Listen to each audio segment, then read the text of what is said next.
Astronomie, astrophysique, cosmologie, astroparticules. Ça se passe là-haut, par Eric Simon. Des mesures totalement inédites des caractéristiques physiques de notre planète, telles que la masse de son manteau et de son noyau, ainsi que son moment d'inertie, viennent d'être effectuées sans aucune mesure gravitationnelle ou sismique, uniquement par la mesure de l'atténuation de neutrinos, donc via l'interaction nucléaire faible, une première.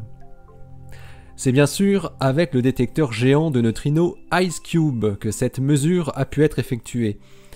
Parmi les nombreux neutrinos que détecte IceCube, il y a des neutrinos énergétiques qui sont des sous-produits de réactions de rayons cosmiques dans la haute atmosphère.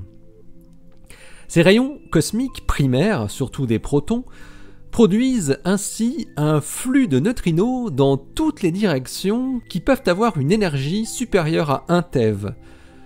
Or, la Terre n'est pas complètement transparente pour des neutrinos à ces énergies. Plus ils sont énergétiques, plus ils interagissent avec les noyaux atomiques, d'après le modèle standard. Et l'absorption de ces neutrinos dépend non seulement de leur énergie, mais aussi de la distance qu'ils traversent dans la croûte terrestre. Il est donc théoriquement possible de produire une sorte de cartographie des couches internes de la Terre en observant comment se distribuent les neutrinos dans le détecteur IceCube situé au pôle sud. Les physiciens espagnols Andrea Donini, Sergio Palomares-Ruiz et Jordi Salvado de l'Université de Valencia ont exploité près d'1 an de données de neutrinos muoniques détectés par IceCube. La masse de la Terre qui dérive de leurs mesures d'atténuation de neutrinos sont entachées d'incertitudes importantes, mais est en très bon accord avec la valeur la plus précise déterminée à ce jour, c'était par des effets gravitationnels. Ils trouvent une masse de 6 plus 1,6 ou moins 1,3, 10 puissance 24 kg, contre une valeur obtenue par des mesures gravitationnelles de 5,97, plus ou moins 0,0006, 10 puissance 24 kg. Les physiciens parviennent aussi à mesurer la masse du noyau terrestre, un paramètre qui pourra être très utile en entrée pour des mesures géophysiques du profil de densité de la Terre. Ils trouvent une valeur du noyau de 2,72 avec une incertitude de plus 0,97 et moins 0,89 et x 10 puissance 24 kg toujours. Cette valeur apparaît un peu plus élevée que ce que donnent les modèles de densité géophysique classiques qui sont plutôt de l'ordre de 2 10 puissance 24 kg. Concernant le moment d'inertie de notre planète, la valeur déduite de l'atténuation des neutrinos est là encore cohérente avec les valeurs obtenues par des méthodes gravitationnelles, mais avec des incertitudes sans commune mesure.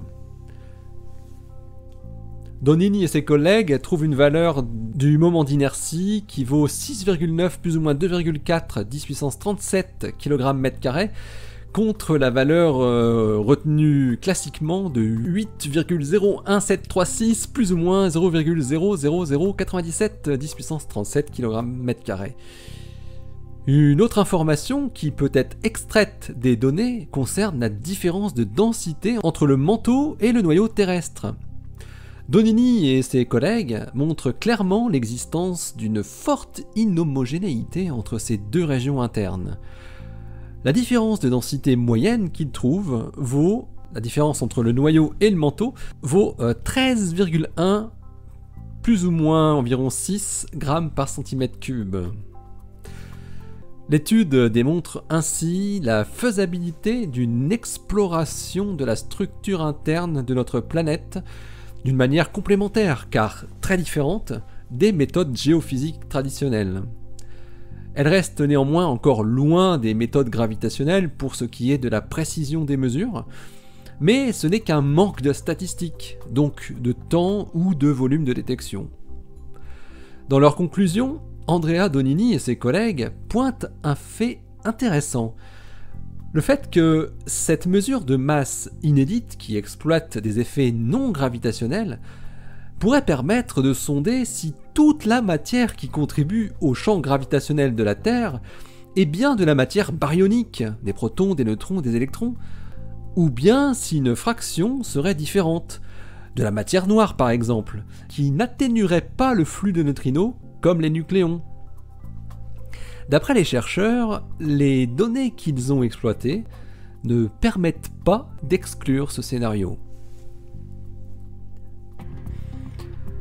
Allez, d'ici la prochaine, portez-vous bien, restez bien les yeux vers le ciel et les pieds sur terre.